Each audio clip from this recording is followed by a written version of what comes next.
Hello, everyone. Welcome to the second season of the Travelling Metis podcast, the podcast that dives headfirst into Métis culture.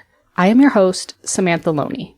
We're back with a bunch of great guests, so pop in your headphones, grab your paddle, and hop into that canoe. We're about to head down the river to visit with my fellow Métis.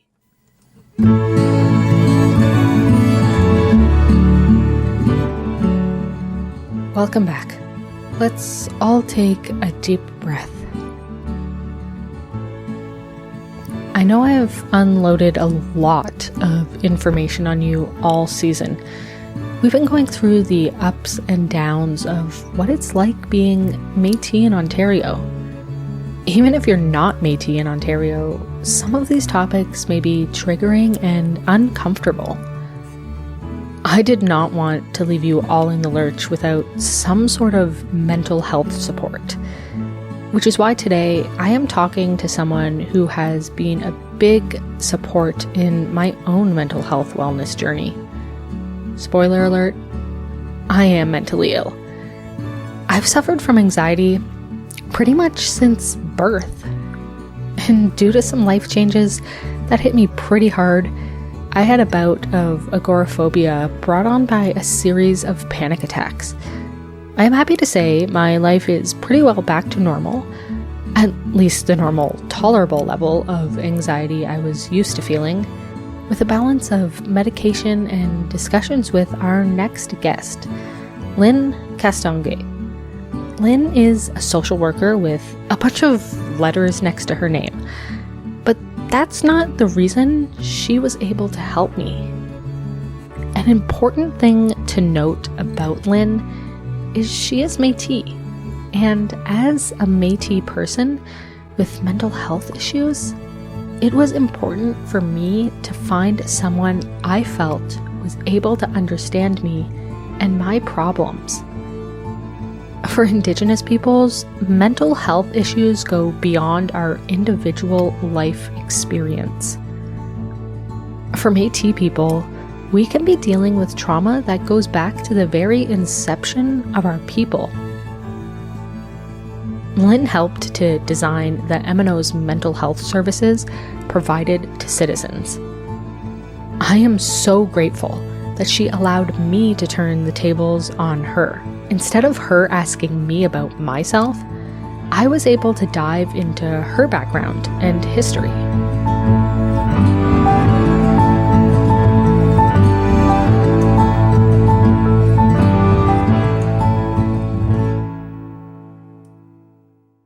So I was born in Iroquois Falls, Ontario, which is about 45 minutes away from Timmins. Timmins was the big city for us when I was a kid. Iroquois Falls is like, I think at the time it was around 4,000 people. And there were like basically two sides of the tracks, the French speaking and the English speaking. And that's where I was born and raised until we left when I was around grade 8. And my grandmother on my mom's side, she comes from River Valley, and that's our Métis homestead, which is really cool because I have been able to go there and actually see the homestead. So I'm a northern girl. What made you get into psychotherapy and social work and all of that fun stuff? I got into social work, I think like by quotation, like accident, because as a kid, I always loved Lucy Van Pelt, the one with the little table, and she's like, come and talk to me, 25 cents, right? And that was me. Like I actually, as a kid, had on my bedroom door a sign that said, you can come and talk to me. So it was always in me to want to listen to people. And I went to school, I went to university at Ottawa U, and I studied psychology. I had no idea why. And I was just kind of going through the motions. You know, a lot of times as a teenager, it's like, I don't know what I'm doing. I really didn't know. I ended up going into business after university, did not work in social work whatsoever. But then at the time, I started fostering 2 little girls, and my world changed. And all of a sudden, I didn't care about the business anymore at all. And I remember being in business with my sister, and she was like, are you coming back? Like, we're running a store here, and it's been like 2 weeks I haven't seen you. And I was like, something has changed in me. I was so angry at what I was seeing. I knew that I needed to do a change, and that's what I did. I started working in addiction I wasn't sure if I wanted to work in it, like helping people with addiction. I didn't know if I wanted to help kids. I didn't know if I wanted to help families. I just knew there was a lot of work to be done, and I didn't really know where to place myself. And I remember talking to an elder at a workshop that I attended, and I said, listen, at that point now I had gone back to school and I did an undergrad in teaching. And so I thought, what do I do? Like, do I work with people that need help, like to overcome addiction, like to get into recovery, or do I go teach? Because now I'm a qualified teacher. And she says, well, it doesn't really matter. And then she was walking away, and I felt so dismissed. I got her back and I said, do you mind clarifying? What do you mean by that? And she says, no, that's not what I mean. She says, what you're explaining to me is that you're a helper. So it really doesn't matter if you're walking on the street talking to someone, or if you're holding somebody's door open, or if you work in a school, or you work in like in a recovery home. Like, it really doesn't matter. You're a helper, and that's all it is. And I thought, well, then what? That doesn't really help. Like, what do I do? Right? I'm like, where's my direction? I'm like analytical. Like, what do I do? And she said, what would be more fun? And I thought, is that a choice? Can I have fun? I was so serious, so driven. And she says, yeah, for sure. You know what? You'll be more passionate and have better results, and you'll be a better helper if you're actually having fun in what you're doing. So I thought, okay, then that's what I'll do. And that's what I've been doing ever since. I've been having a lot of fun helping people. And it sounds like you kind of went back to your childhood, like you were saying, with like the Lucy thing of like listening to people. That's what they often say when you don't know what to do with your life, like what brings you joy. So like listening to people and helping them seems to, you went full circle back to that. There's also this other part that had this like real curiosity. Like, I just had to understand why people do what they do. And I know that's what psychology is all about, right? And I just got more and more interested. Like, why do people continue doing the things that they do when they don't get the results that they want, when they don't get the life satisfaction that they want, when they continue repeating patterns that don't work for them? What is that correlation between, connecting to your culture and your mental health? That became very interesting to me, is like, what is that connection, right? So I spent my whole master's degree trying to find the Métis people in mental health and in addiction. And there was not a ton. Now, it's been a few years now. There's more. But I got to tell you, I'm like trying to find that wall to win the picture. Like, where's the Métis people? Where are they accessing services? How are we connecting to our identity? Where are we? I know we're here. Where are we? And so I always knew in my gut that it was common sense that culture is like everything. And culture and identity, they go together, right? So identity is about like, who am I? Where do I come from? And even not knowing where I come from is an answer in itself. That confusion of where do I belong?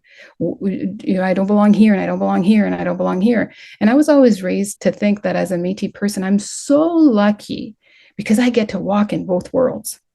But what I found out, my reality was I didn't feel like I belonged in any of those worlds.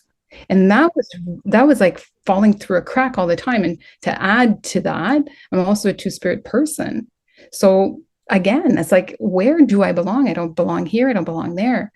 And so when I started looking at the research and I started looking and studying this, we now know, and it's very more common knowledge, that there are 4 main elements that create mental health or balance: hope, belonging, meaning, and purpose.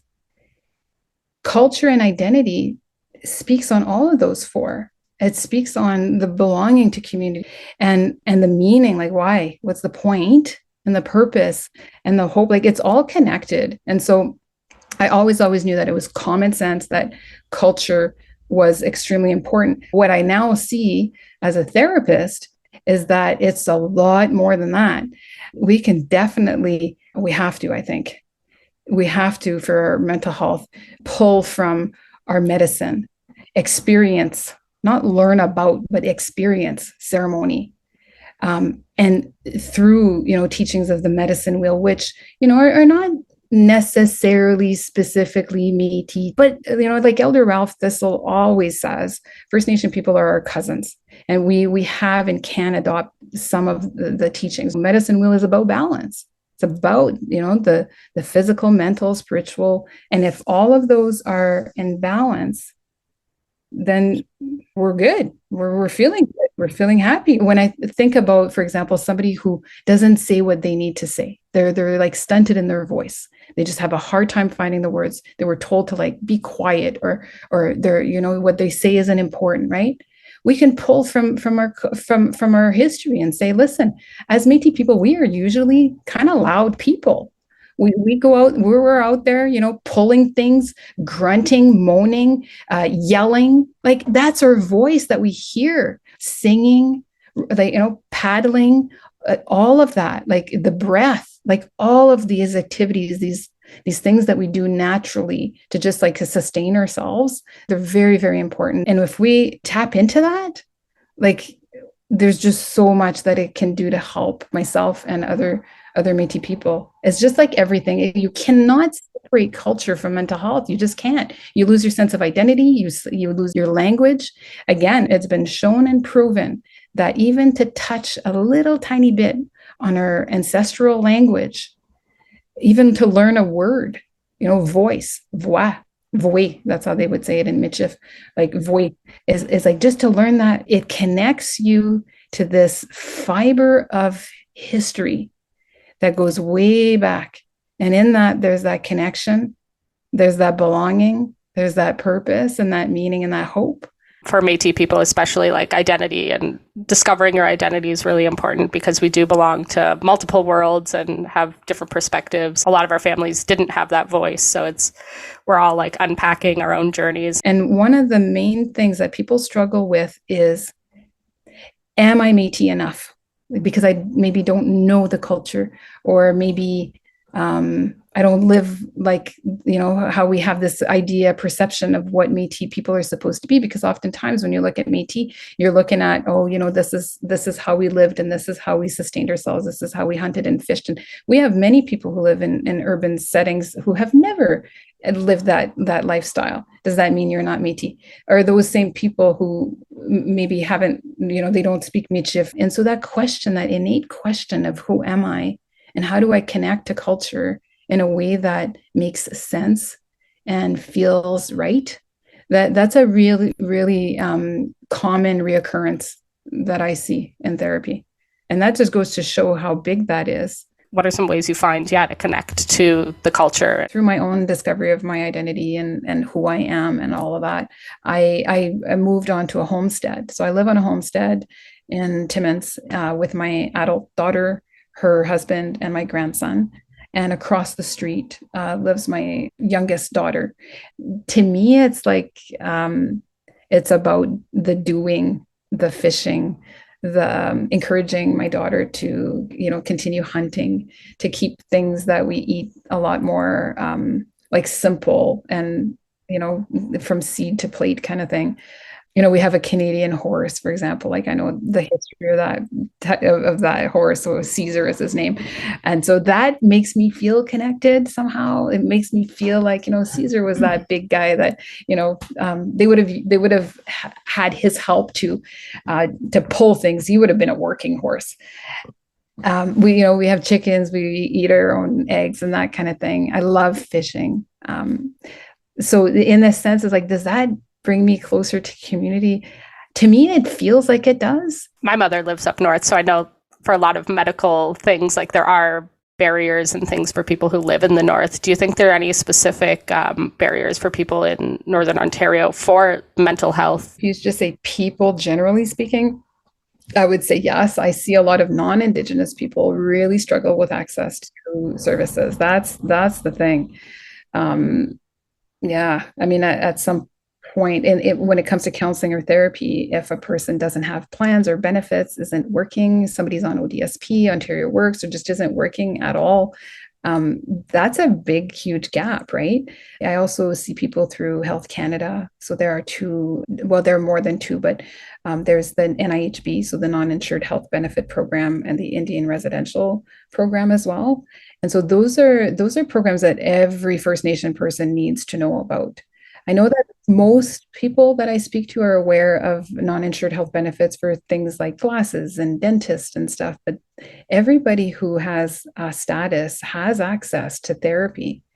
And that goes for absolutely everybody. And so it's just a matter of finding out through a community member or a search who are your local providers. The benefit to the Métis people, though, we have an amazing program. We have a youth and adult program for counseling. We have access to like psychiatry and assessments for things like autism spectrum, all kinds of things. Like really, if you're a Métis person and you're not connected to the nation for your mental health needs, you're really missing out. I think that usually the person has to connect with their community wellness worker. My doctor was like, oh, like I put you on a wait list to see a social worker that we have. But I was like, actually, I think I'm going to try the MNO because I had done like therapy and things like that through my doctor's recommendation to certain people. And yeah, after going to the MNO, I think it was just a different perspective that like you get when someone's from your culture as well. Yeah, there's less translation. You just walk in and you're known for who you are. Like there's an understanding, and we can go from there instead of trying to figure that all out. I have a friend who's like, oh, I tried therapy and it didn't really work. It's like, well, maybe you just didn't connect with that person. Like you need to keep going and find someone who connects with you, because it is an individual experience. Just because you went one time and you didn't feel a connection and that it worked, like there might be someone else out there who can connect with you. You know what? From a therapist standpoint, I can tell you this. If or when a person would say, first of all, it should be like, let's just meet and see where it goes. And if it's a fit, it's a fit. If it's not, it's not. But if it's not, never, I can't imagine someone taking offense to that. I mean, at all. And first of all, you're showing up for yourself. You're literally doing this for yourself. It is a time to be selfish and to think about what you need out of this time. I have a lot of respect for people who show up. Every single person who shows up for counseling, I think to myself, my God, like so much has happened to get that person there.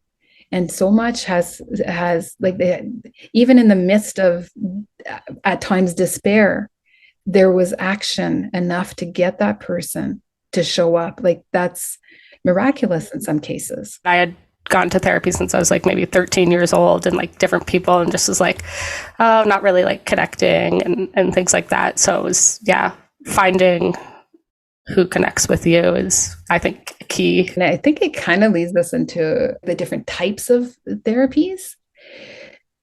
Because if, for example, somebody is experiencing like severe trauma, right, or has experienced severe trauma, and they're living like the effects of that, right? They're activated in trauma, and they meet up with a therapist or go to a program, was told, hey, let's do CBT, cognitive behavioral therapy, right? Let's change the way that you think about a situation. For example, I don't know, you're super, super afraid of spiders because something happened when you were a kid, right? You can't even like think of a spider. You start like, it's too much. Okay. You're constantly looking for spiders, like you're constantly scanning the area. Well, for someone to be told, hey, think to yourself, is it possible that there's going to be a spider? That's what cognitive behavioral therapy is, right? You rationalize and you kind of go, well, yeah, I guess not. It's not possible. It's probably not true. And you kind of do that mental work, which I think is great. It can work in many circumstances. It can definitely support a lot of other types of interventions. But if a person is coming in with intergenerational trauma, abandonment issues, all kinds of like abuse situations, like, or even just one of those things, rationalizing things doesn't really work that well. People will give up on counseling, give up on trying, because they'll think, I've tried really, really hard and I still don't feel, and it doesn't work. So either I'm not doing it well enough, or worst case scenario, I'm beyond help. What the truth is that not every therapy approach is made for every single thing. If I gave you a Tylenol, but you had brain cancer, I mean, you wouldn't help. You have to find the intervention and the medicine and the supportive therapies to help that person literally be able to digest and process the events that have happened. If you haven't done that, it's kind of like walking around in the world with that stick still penetrating in your shoulder and being like, well, how do we make it like not have any type of infection? Well, how about there needs to be a surgery and someone who is knowledgeable enough to be able to remove that stick, and then we can do strategies like cognitive behavioral therapy to like make sure there's no infection, it heals properly. Maybe there's going to be a scar, feels a little bit weird when you touch it, sure, but it becomes more manageable. My mother, for the longest time, like from her childhood, like obviously needed therapy, but like would not go. And the first time she went was and my mother cares about people, but she went to like a group therapy session and it just like did not help her at all. Like listening to other people's like problems and things like that. Even like me for years, just trying anything and seeing what works. I think that group therapy can be really, really wonderful. And I hear some people gain a lot of benefit from it. I think having the right fit of a facilitator is really key. Having someone being able to manage the participants in that group is extremely important. And also, it is really important to know that if, there's this thing when you go through something horrible or you're experiencing something that's uncomfortable or distressful, it feels good to feel like you're not alone in the world with this problem. You're not alone in the world, right? That acknowledgement of like, I see you, I get you. Like, I get it. Yes, I know what you're talking about. I felt that pain. I know like peer support can be fantastic. I mean, otherwise there wouldn't be AAs and OAs and all kinds of like self-help groups that are like everywhere and every hour of the minute that we're talking. There's groups like, that are running, and they're very effective and helpful. Group therapy can be really helpful as well. That said, on the other side of that, there's that part that you talk about of your mom that sits in that room and thinks like, I'm having a hard time handling my images, my memories. And now, because I'm so kind of like activated in that, my brain just kind of like latches on to everybody else's story, and it doesn't know how to decipher between what's yours and mine. It's not helpful. Now I feel overwhelmed. And I'm a super empathetic person usually, because I've developed that, that spider sense of feeling people out because maybe out of need of like protecting myself, or so you're already like super spider sensed. And so now you're listening to other people's stories can become quite harmful. So you really have to, I think if you're looking for some type of group therapy, make sure that you ask questions like who's facilitating and who's guiding and who are the participants? How deep do people go? Because it could be harmful, right? Everybody has unique needs, but do not give up. Yeah, maybe let's jump to the EMDR therapy and like how that relates to trauma. So EMDR stands for I, like your eyes, M for movement. EMD is for desensitizing, and R is for reprocessing. So what does that all mean? It means that let's say you go through something horrible. I'm going to use an example. Hopefully I'm not going to get everybody scared of spiders because I'm keep on talking about spiders. Let's say you wake up in the morning and you have a cup of coffee, right? Everything's good. You have that cup of coffee, you go to bed at night, your brain kind of makes sense of it. Nothing happened there. It's all good, right? Because our brain is made somewhat like a computer where it kind of downloads stuff. We go through these phases of sleep at night, one of which is deep sleep, and the other one is REM sleep, rapid eye movement sleep. We know that the eyes go back and forth really fast. They go back and forth. And as they're doing this, imagine they're just downloading your day, downloading that cup of coffee, downloading, all the regular stuff that happened. And it just kind of like files it. That's all. It files it. Then one morning you wake up, you're having a cup of coffee, doing your own thing. You go to take a sip, and there's something that touches your lip. You look down, there's a spider in there. Big spider. What the heck are you going to do with that? Freaks you out, right? Maybe you move on, depending on what your previous experiences with spiders have been. Maybe that'll matter to some degree.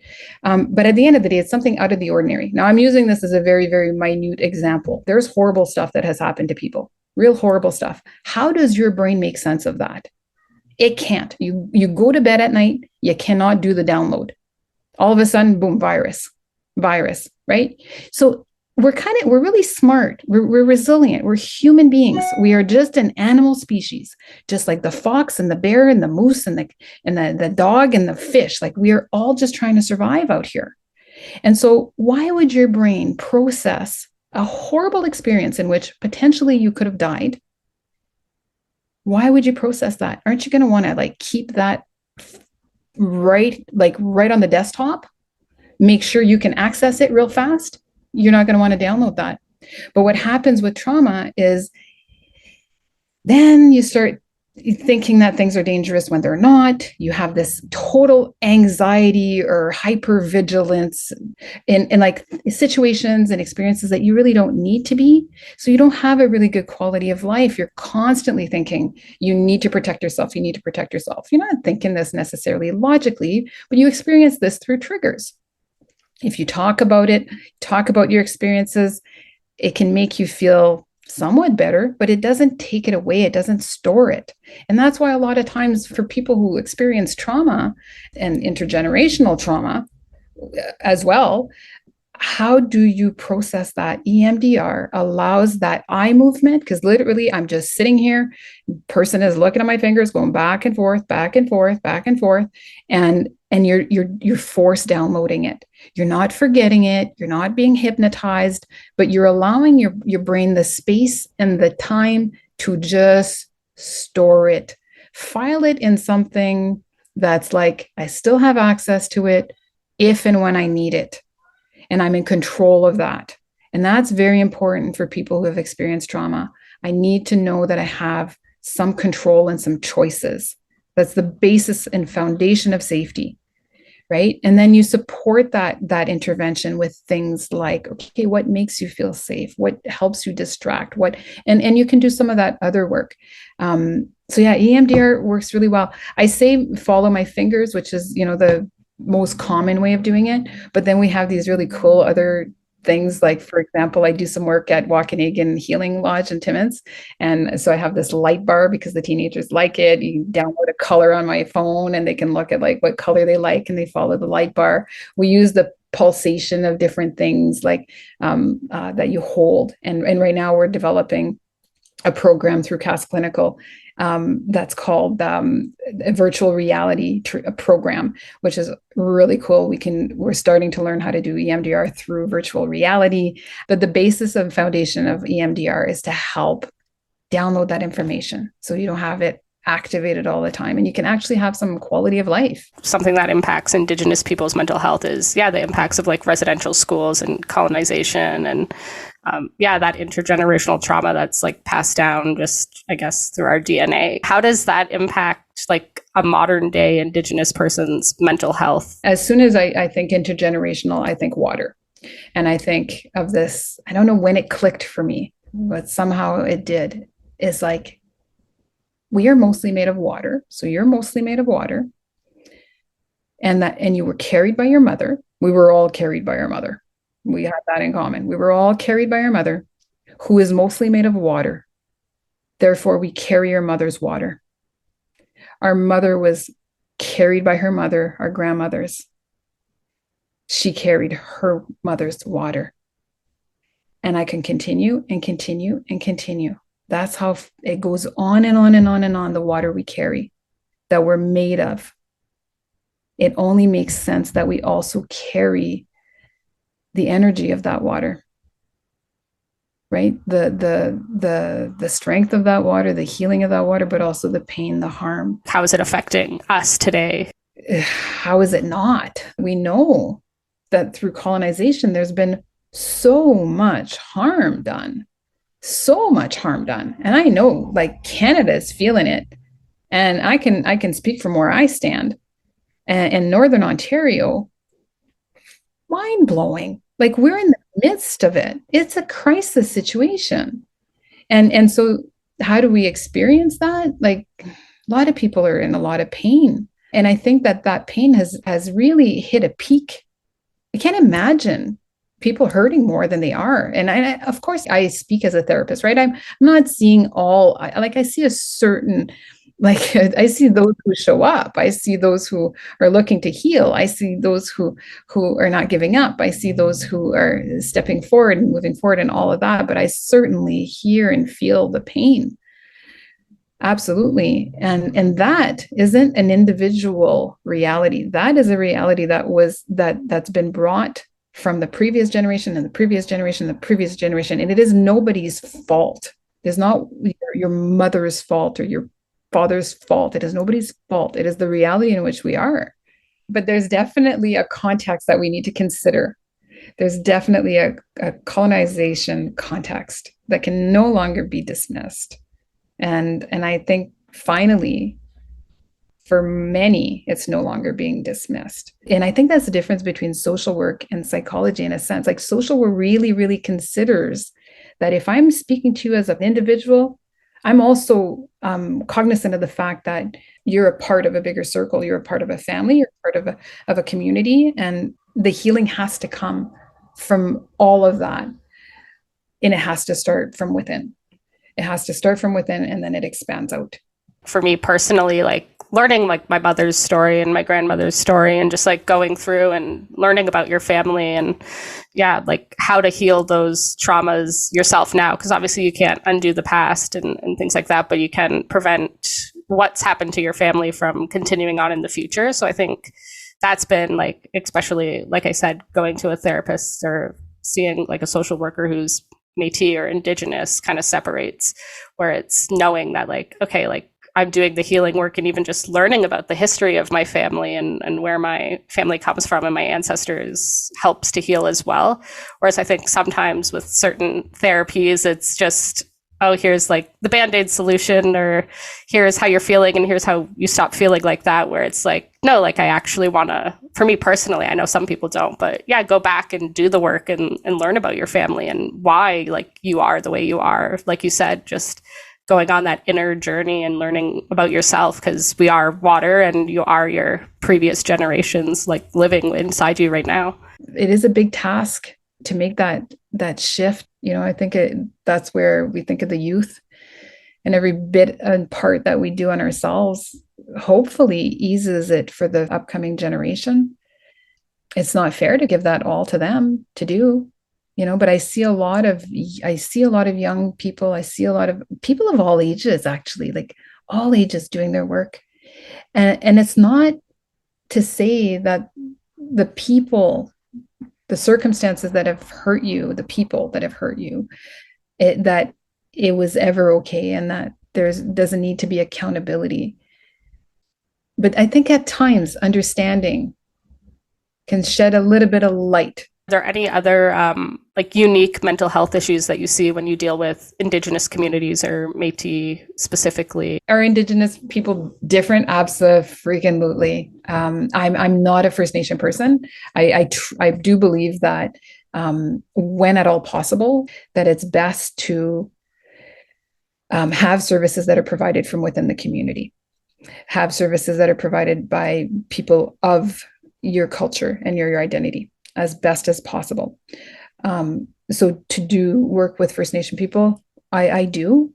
But if there's any other possible option that's going to meet the person's needs, in a similar way, not even similar, like in a better way, right? Because they share that culture, whether they're Cree or Ojibwe or Jikri, you know, find a person who speaks your language. My God, of course I step back, right? We need to know our place. And I think that's part of what it is to be Métis, is knowing when we step forward and knowing when we step back. Like you were saying, like when you go speak to like a Métis therapist or social worker, it's like, oh, that sense of coming home, of someone understanding you. Because I think for identity for Métis people is just like, like where do I belong? And you know, it makes me think of the iStop program that we did, right? There was to my understanding, first ever addiction outpatient virtual program that gathered Métis people for a period of like over 9 months. And we like sat and talked, and we pulled like the connections between our values and our ways of being, and how our culture can help in recovery. And it was just absolutely amazing. These spaces and these conversations that are happening within the communities are really, really important. I mean, therapy is one way to connect, but we're looking at connect, like belonging, meaning, hope, and purpose, right? And so these opportunities to connect and to find that belonging and hear other people and just feel like, yeah, you fit right here. Finding a way, like you said, to belong to community and give back to your community is good for your mental health as well, because it kind of, for me at least, when I do it, it like takes me out of myself. Like, okay, I'm doing something that, you know, benefits me because I feel good, but it's not for me. Like, I'm doing something for someone else. Mm-hmm, for sure. And when you're giving of yourself, it feels good. Like you said, it just feels good to give of ourselves. And, you know, many people I talk to have a hard time accepting help. They're real good at giving help, but they accept the help of another person. That's like, ugh, that's really hard, right? And what I usually say to that is this, that feeling that you get when you help someone, that it feels good, right? You're like, yeah, no, I want to. It feels great. You're gifting that other person that experience by accepting the help. I remember really, really struggling at some point, and my mother helped me. And I remember saying, like, I can't accept this help. I mean, she told me at some point it will be your turn to give. Are there any other ways that as a community we could work together to better our mental health? From what I was saying earlier about that real important need of identity, connection, belonging, hope, and meaning, right? It's like, can we just make sure that everybody has a place, that everybody feels like they're cared about and they're important? That's more important. That, in my opinion, that's more important than anything else, is for everybody to know that no matter who you are, you matter. You literally matter. There's like not one other little person that would be exactly you on this planet. You're the only person that's you. Like, so I think within our communities, it's just like, what would love do? That's what it is. What would love do? And then do that. Keep it simple. We can't get lost in the chaos of everything. No, like that's what our culture is. At the end of the day, what it's about having our feet in the grass and the sand and the mud, you know, having our hands wet or dirty, having our breath, take good deep breaths of good clean air, you know, eating good food and laughing hard like your belly hurts, you know, laughing and singing, writing and thinking, crying. Like that's what we're about, just the simple things, the human experience. And so this chaos that we live in, it's our responsibility to tone it down. Life is okay if you're not constantly bombarded with negative news stories and things happening in society. And I think that opens you up for connecting more deeply with your natural rhythm. I think there's a connection there between turning down the volume and being like, hey, I'm thirsty.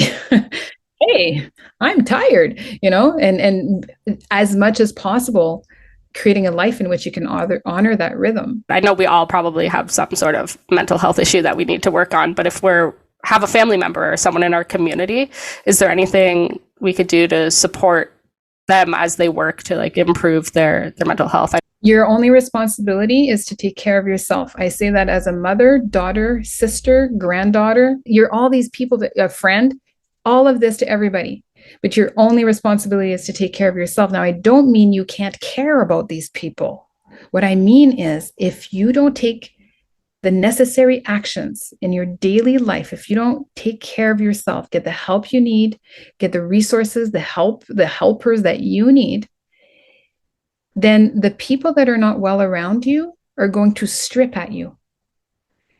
And you're not going to be as able to be present for them, because it's going to start weighing you down.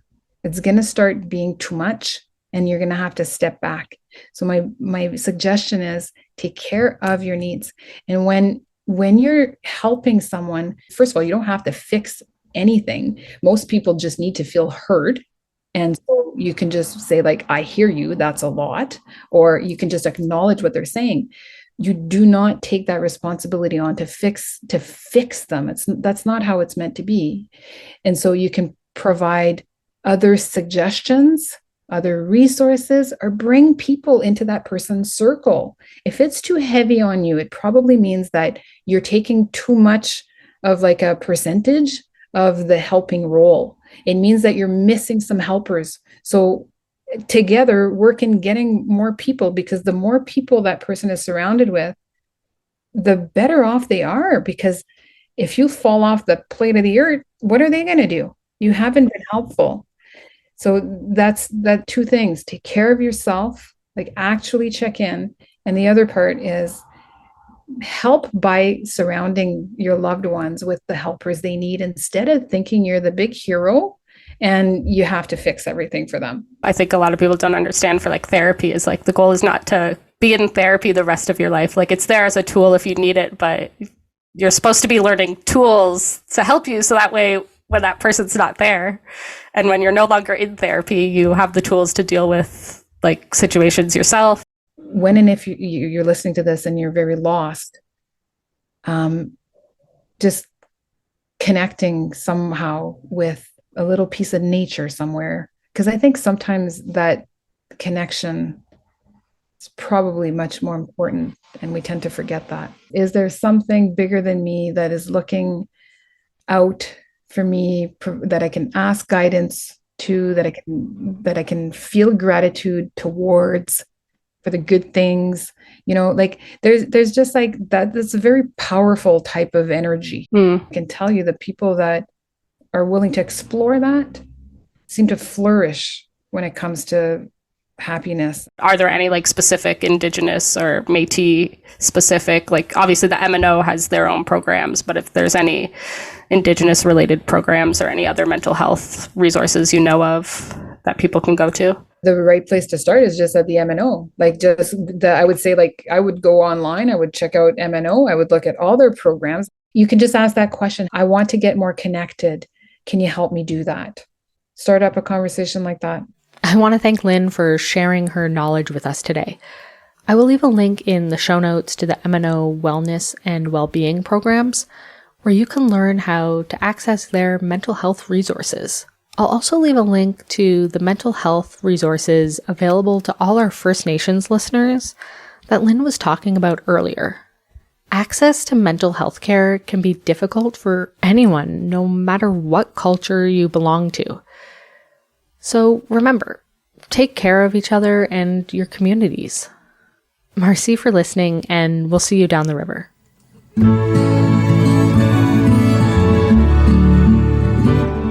This episode was written and directed by Samantha Loney, with music composed by Etienne Beausoleil, edited by Cassidy Villebrun-Baracus, and produced by the Métis and Me program, with the support from our sponsors, 880 Cities and the Ontario Changemakers program, along with the Métis Nation of Ontario's Culture-Based Economic Development Grant.